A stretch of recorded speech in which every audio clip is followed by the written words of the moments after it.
The conditioning stint for Montgomery officially over. How do you think he did with the Comrie was great. Again, he's as advertised as a person. Work ethic's elite, great teammate, high compete. Played really good in 2 or 3 games. He's probably just solid in the other game, but he did a really good job and got himself ready to go. And hopefully he's gets all clear up there and gets a chance to get back in there and start for them here in the near future. Assuming it's a start on Saturday, how do you think he did after being out for a couple weeks? Yeah, he was outstanding, Subban. He's playing really good right now. He's got a lot of confidence. He's earned that confidence with how hard he's worked in practice and the habits that he's built. Getting his timing back after not playing a lot in the last couple of years. He's playing really good. The guys feel good in front of him. There's a good rapport between him and the group. Obviously, the fight at the end, when you see your goalie do those things for your team, that certainly makes you feel good as a coach, and the guys are just going to continue to want to play in front of a guy like that. Are there repercussions for any of those? I don't know. I don't make those decisions, so I don't worry about it. I've long ago stopped. I used to worry about things I didn't control. I'm much better about. I only worry about things I can control now. Got it a little bit this morning, but train together April 16th. What is that really going to take? Well, yeah, I mean, I think first of all, our starts have been really good. So we like that. We've had really good starts, and that's been pretty consistent, which shows, I think, us that the guys are preparing the right way, that we're practicing the right way, that the process of leading up to games, how we practice, how we train, the pregame meetings, all those things, that they're resonating and we're having great starts. How do we make it more consistent? Well, first of all, I think when you have good starts, the other team is going to push back. There's natural games we've been down in early, we push back, right? So you're not going to outplay a team for 60 straight minutes. They're going to have ebbs and flows. I think what we need to do is have a little more maturity with the puck while still staying aggressive. We're an aggressive attacking team.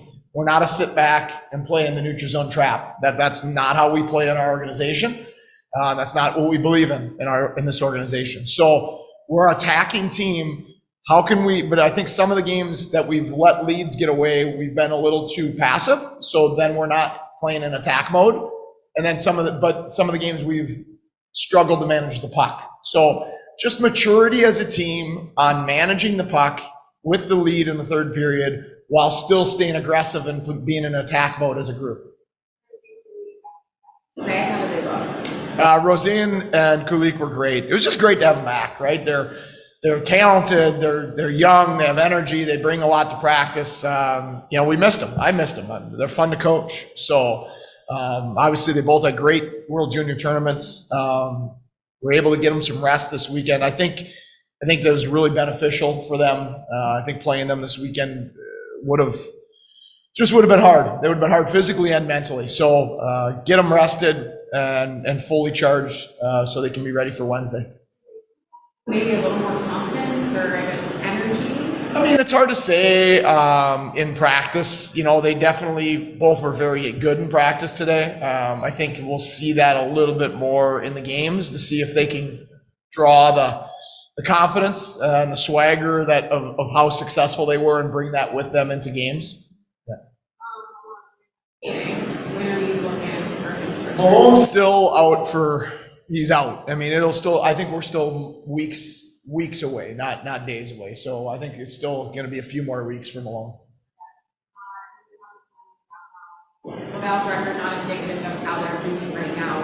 What is going to challenge you against Laval on Wednesday? They're a really hard team to play. I think every coach in our division would probably say it. They play a frantic style. It's chaotic.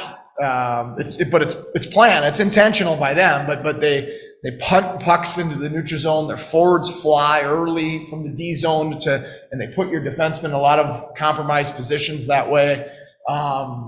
They shoot everything. I think they had 56 or 58 shots yesterday against Toronto.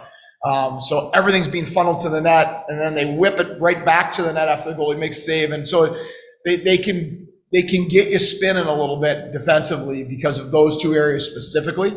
And they have great team speed to go with that. So they're a hard team. I'm not surprised that they're playing good. Obviously, their lineup is pretty good right now, and they're starting to string some real good weeks together. Patrick, John. Yes. Hey, just a question. It's kind of a theme around the league right now with teams. Third period, you have a lead, and teams sit back, don't play on their toes. Why do you think young players kind of get lulled into that trap?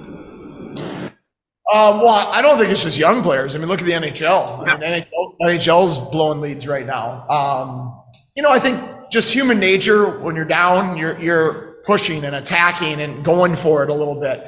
And sometimes human nature, when you have a lead, is you think about protecting. And sometimes that's even the words you'll hear from players. We got to protect the lead. You never want to protect anything. You want to attack, right? You want to be on attack. So I think it's hard for in any sport to always keep that attacking mindset when you have the lead. And some of it obviously goes to the opponent as well, that they are attacking and they're doing things to disrupt what you're trying to do. So, some of it with the younger players specifically is probably a little bit fear-based. They're fearful of, they don't want to make a mistake, or they don't want to turn a puck over to cost a goal, or whatever that is. And that's not a good mindset to play with. Playing to protect instead of attack and playing fearful of making a mistake are usually going to lead you to poor play.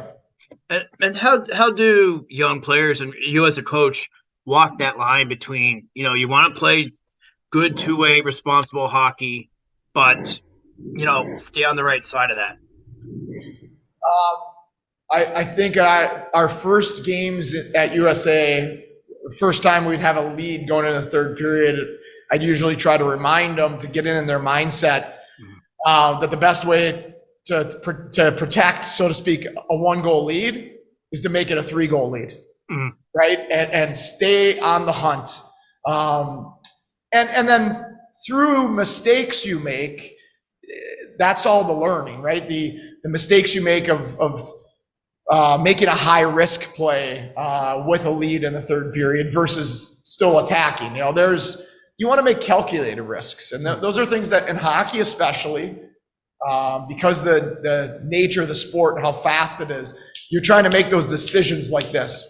And everywhere on the ice, you're trying to assess risk and reward, and you're doing it in fractions of a second, right? So there's going to be mistakes that are made in there, and usually that's where the great learning can come from. And then just with Malcolm, you like to see him, get in there and get dirty, but is there a part of you as a coach that gets a little nervous seeing your goalie, potentially having to, drop the gloves and risk an injury? It's a good question. In the moment, I was not nervous. Malcolm is he's a specimen. He is put together, and he's in unbelievable shape, and he trains hard, and I felt pretty confident he could handle himself. But yeah, looking back at it, you're like, thankfully he didn't get hurt at the same point in time. But I do believe that anytime a player, in this case a goalie, sticks up for his teammates, those are things that really strengthen the bond of the group. So I thought it was a great sign that Malcolm cares about his teammates, and that's just going to make them care about him even more.